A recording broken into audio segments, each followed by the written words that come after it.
was not my intention to speak today, but you weren't having a bar of it. I was quite happy to leave today's words to the incoming Prime Minister of Aotearoa, New Zealand, Chris Hipkins. And what beautiful words they were. Exactly what I think we all needed to hear today. My friend Chippy. So I will be brief today.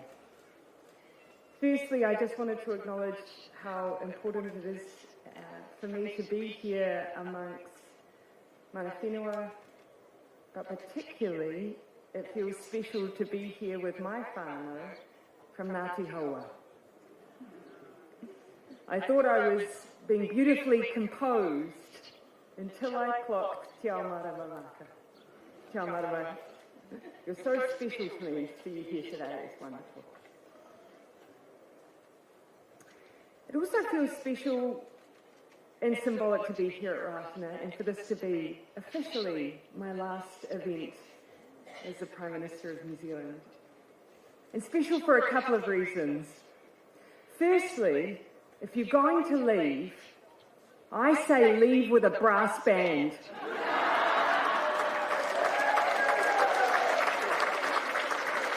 And if you're going to leave with a brass band, leave with the brass band from Ratana.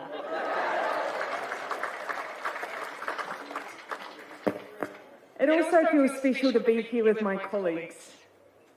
I can say, hand on heart, this is a group of exceptional people who have the privilege of leading New Zealand.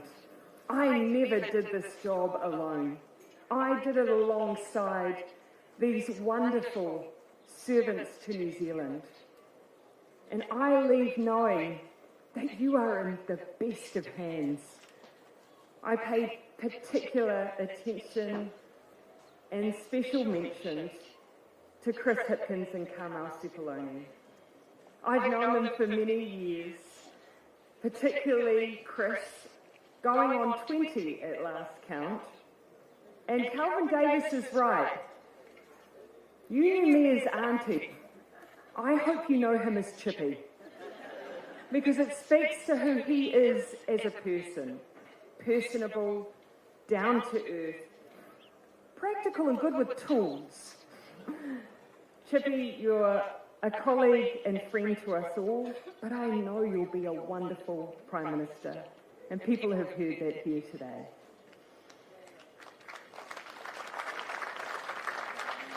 It's especially wonderful to sit alongside so many colleagues who have special connection to Ratana. And I've had the opportunity to build that over the years as well. This was one of the first places I came when I announced that I was having a baby.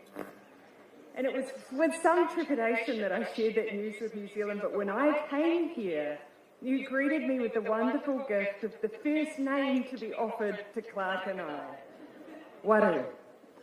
Now, whilst we did not take that name, I hope you knew that when we chose Te Araha, that felt like it also was emblematic of the love that we felt here and around New Zealand when we had Niamh Te Araha.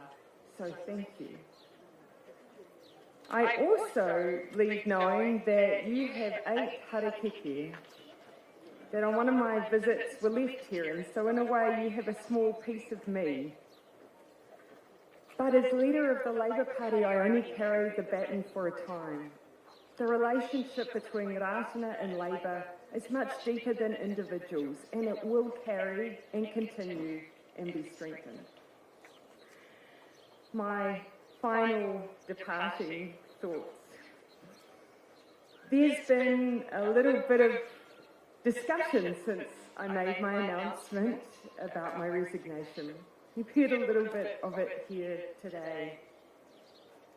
For my part, I want you to know that my overwhelming experience in this job of New Zealand and New Zealanders has been one of love, empathy, and kindness. That is what the majority of New Zealand has shown to me. And I want you to know that I leave with a greater love and affection for Aotearoa New Zealand and its people than when I started.